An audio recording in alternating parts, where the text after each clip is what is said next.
Baik, Assalamualaikum warahmatullahi wabarakatuh.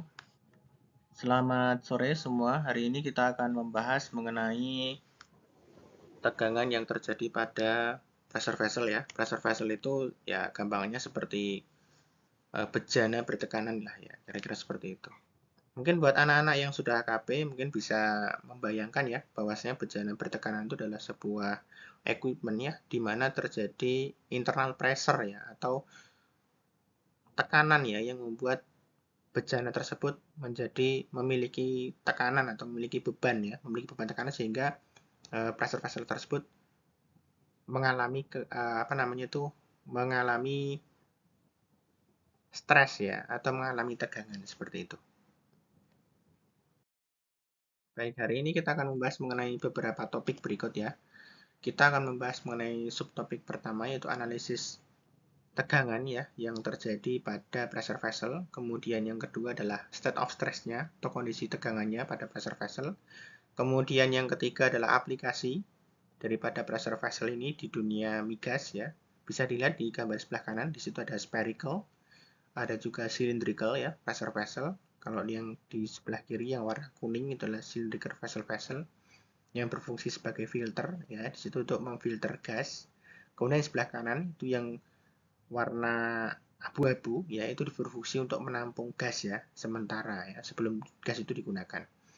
Kemudian subtopik berikutnya kita akan membahas mengenai case study ya, case study mengenai tegangan yang terjadi pada pressure vessel.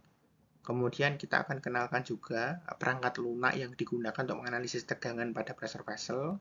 Dan yang keenam akan saya kenalkan dengan code and standard internasional yang mungkin kita akan gunakan pada dunia kerja nantinya untuk menganalisis tegangan pada pressure vessel ini.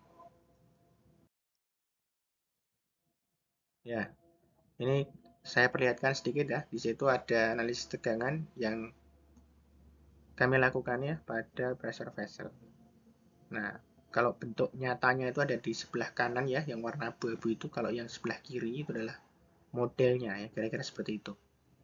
Nah, di sini saya tambahkan ASME ya, sama EPA, karena dua code standar internasional ini yang akan sering kita gunakan atau sering kita pakai kelak ketika kita bekerja di dunia migas. Nah, ini dia thin wall pressure vessel ya. Ada dua jenis ya, secara umum ada yang berbentuk spherical atau bola, ada yang berbentuk cylindrical atau berbentuk silinder. Di situ saya perlihatkan yang spherical, yang bawah itu biasanya digunakan untuk menampung gas ya, sebelum gas itu digunakan ya. Kemudian yang sebelah kiri atas itu berbentuk silinder yang biasanya digunakan di industri-industri proses ya untuk pemrosesan filtering gas, untuk pemrosesan filtering uap dan seterusnya ya, seperti itulah kira-kira ya.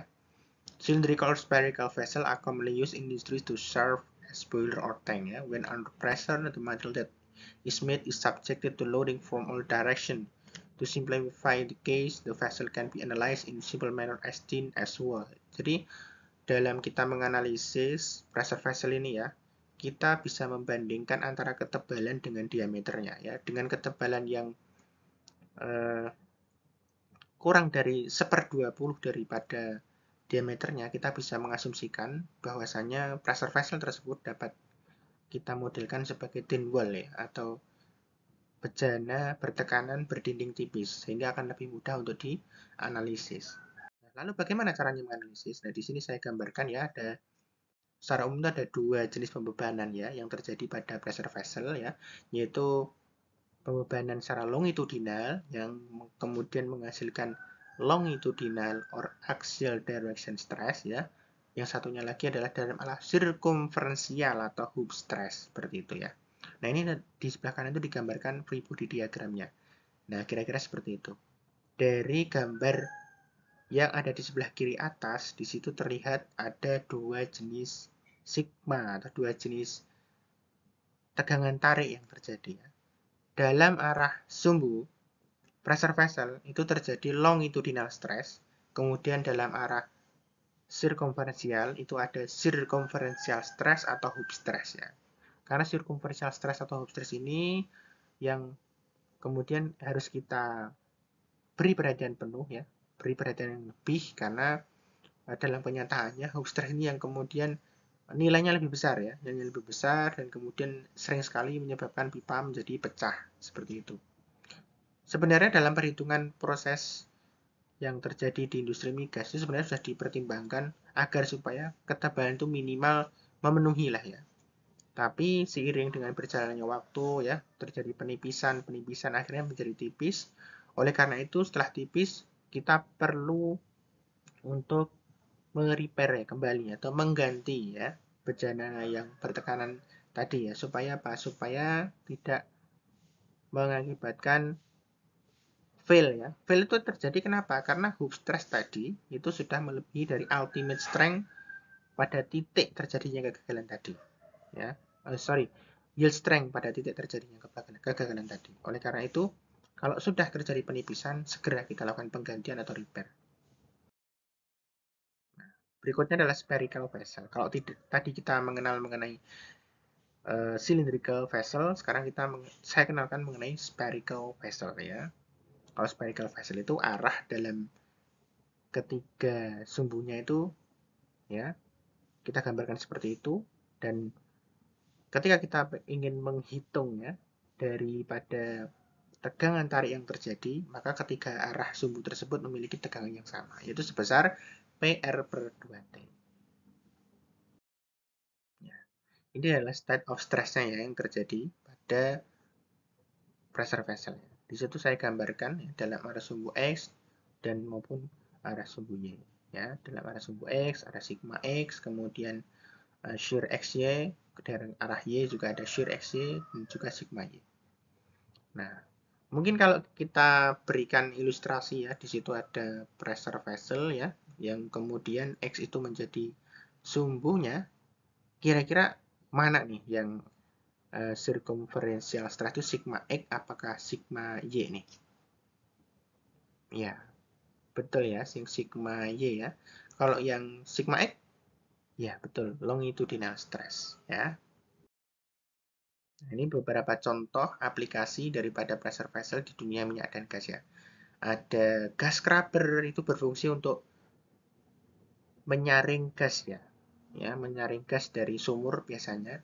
Kan biasanya mengandung kotoran-kotoran seperti tanah, kemudian pasir-pasir seperti itu ya supaya tidak kemudian mengakibatkan kerusakan pada engine, maka gas yang akan kita jadikan sebagai bahan bakar tersebut perlu disaring menggunakan gas scrubber ya. Kemudian oli-oli yang masih tersisa ya, kemudian non condensable gas ya, itu juga perlu kita eliminasi dari gas tadi menggunakan gas filter ya. Kemudian ada juga oil and gas separator ya. Kalau oil and gas separator ini biasanya digunakan pada industri hulu ya, dari minyak mentah kemudian disalurkan ke oil and gas separator tadi, kemudian minyak mentah tadi ya akan memisahkan beberapa jenis fluida. Ada air ya, air kan lebih berat daripada minyak ya, maka minyak akan lewat di bagian atas, kemudian di bawahnya yang memiliki berat gravitasi lebih besar dia akan mengalir lewat bagian bawah ya, seperti itu. Dan ada heat exchanger ya, heat exchanger itu banyak aplikasinya ya, terutama untuk industri-industri proses biasanya menggunakan heat exchanger. Kemudian piping system. Nah, piping system ini kita bisa temukan di mana-mana ya, di mana eh, kita ingin memindahkan fluida dari satu equipment ke equipment lain, tentunya kita menggunakan piping system supaya lebih efisien. Berikutnya ada compressed air receiver nih. Ini biasanya digunakan untuk menampung sementara udara bertekanan ya, yang biasa dihasilkan oleh kompresor ya. Kemudian sebelum kita gunakan, maka perlu ditampung dulu di compressed air receiver. Kemudian distillation column nih, biasanya ada di industri-industri uh, pengolahan minyak ya. Biasanya dari minyak mentah kemudian dipanaskan ya, akan menghasilkan fraksi-fraksi uh, bahan bakar minyak nah, seperti itu. Kemudian boiler juga termasuk dalam pressure vessel. Nah, ini adalah type schedule standar ya. Ini menandakan beberapa jenis ukuran pipa ya yang biasanya digunakan di industri. Yang sebelah kiri menunjukkan ukuran berapa diameternya, kemudian yang kolom-kolom dari schedule 5S sampai dengan schedule 60 itu menandakan ketebalannya ya. Schedule itu menandakan ketebalan, kemudian diartikan ke dalam inci, ya, misalnya saja 8 inci, kemudian schedule 40 atau schedule standar, maka ketebalannya adalah 0,322 inch. Nah, seperti itu. Nah, ini berikutnya adalah case study ya. Kita memiliki pressure vessel ya dengan diameter dalamnya adalah 4 feet dan kemudian memiliki thickness setengah inci. Tentukan tekanan ya internal maksimum yang dapat ditahan ya baik itu dalam arah sirkumferensial maupun arah longitudinal stressnya tidak boleh melebihi 20 ya KSI gitu ya. Pada kondisi yang sama, berapa maksimum ya tekanan yang bisa ditahan ya jika pada ukuran tersebut kita ganti dari cylindrical vessel menjadi spherical vessel. Coba kita lihat ya. Nah, solusinya. Pertama kita harus menentukan dulu sigma satunya. Ya, kita hitung sigma 1 sama dengan PR per T. Atau dalam hal ini adalah hoof stress ya. Kita peroleh bahwasanya P atau tekanannya sama dengan 417 biasa ya. Kita balik ya dari sigma 1 sama dengan PR per T. Maka P sama dengan sigma 1 T per R ya. Didapatkan P sama dengan 417 PSI. Dengan kondisi yang sama ya, kita bisa menghitung ya, kita dapatkan di situ ya. Ini contoh kasus kedua ya, ada sebuah piping gas ya yang memiliki allowable working pressure-nya 40 bar ya. Jika pipa tersebut memiliki diameter 8 inci dan ketebalan schedule 40 dan material itu memiliki specified minimum yield strength-nya 240 MPa, maka tentukan hoof stress yang terjadi pada pipa tersebut dan safety factor pada pipa tersebut berapa. Ya, maka solusinya adalah kita hitung dulu nih tegangan yang kritis. Nah, tegangan kan tadi kita sudah bahas ya, ada dua jenis tegangannya, ada jenis circumferential stress atau stress dan juga longitudinal stress. Maka mana yang lebih besar? Yang lebih besar yaitu apa? Ya, betul sekali yaitu tegangan hoof atau hoof stress ya. Maka kita menggunakan hoof stress. Hoof stressnya sama dengan PR per T yaitu 4 megapascal ya dikalikan dengan 4 megapascal atau 40 bar dikalikan dengan R ya atau inner diameternya 3,991 inch dibagi dengan ketebalan 0,322 inch didapatkan sigma 1 sama dengan 49,57 megapascal ya.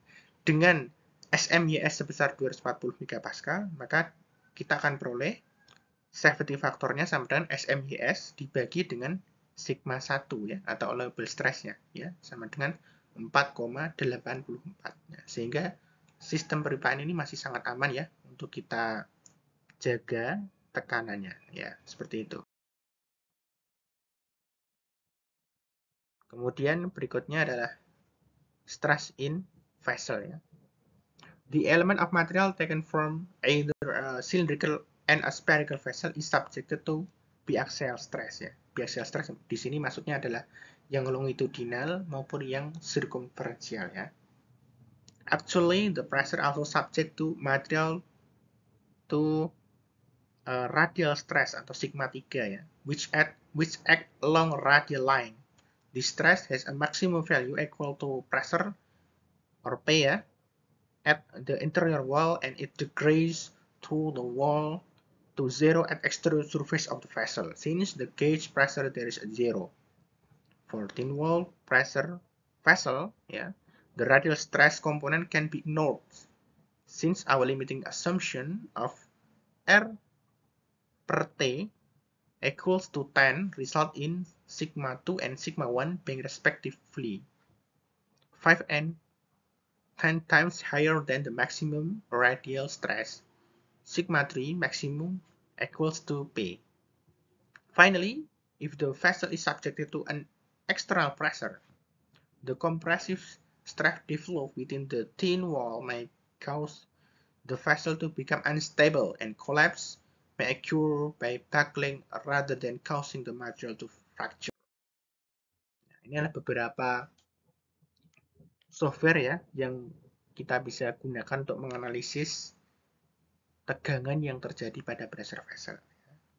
Kalau kita tadi membahas secara analytical ada dua jenis tegangan yang terjadi pada pressure vessel, yaitu circumferential stress ya, dan juga hoop stress. Tapi kita juga tidak boleh melupakan radial stress, di mana radial stress itu nilainya akan terdegradasi.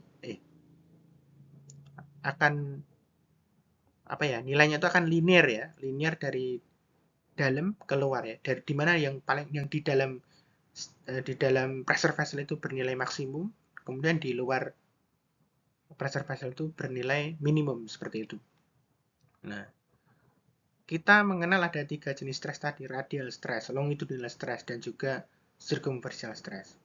Tentunya untuk membandingkan dengan SMIS, untuk kita mengetahui safety faktornya berapa, kita perlu mengkombinasikan 3 jenis tegangan tadi dari beberapa arah tadi untuk menjadi combined stress atau nilai stres atau nilai tegangan yang mewakili dari tegangan yang terjadi pada pressure vessel tadi. Tentunya ketika geometrinya mudah, kita akan gampang untuk menentukan. Tapi bagaimana jika geometrinya sulit? Oleh karena itu kita butuh perangkat lunak yang bisa membantu kita untuk menganalisis secara komprehensif. Contohnya, PV Elite itu digunakan untuk menganalisis stres yang terjadi pada pressure vessel. Kemudian AutoPipe itu khusus digunakan untuk perpipaan. ANSYS digunakan untuk berbagai macam jenis struktur. LS Dyna ya, digunakan untuk berbagai macam struktur juga. Tapi melibatkan kekakuan ya, atau dynamic analysis ya. Begitupun juga dengan Abaqus, bisa juga untuk static dan juga dynamic analysis. Mungkin itu yang bisa saya sampaikan. Kurang lebihnya mohon maaf. Assalamualaikum warahmatullahi wabarakatuh.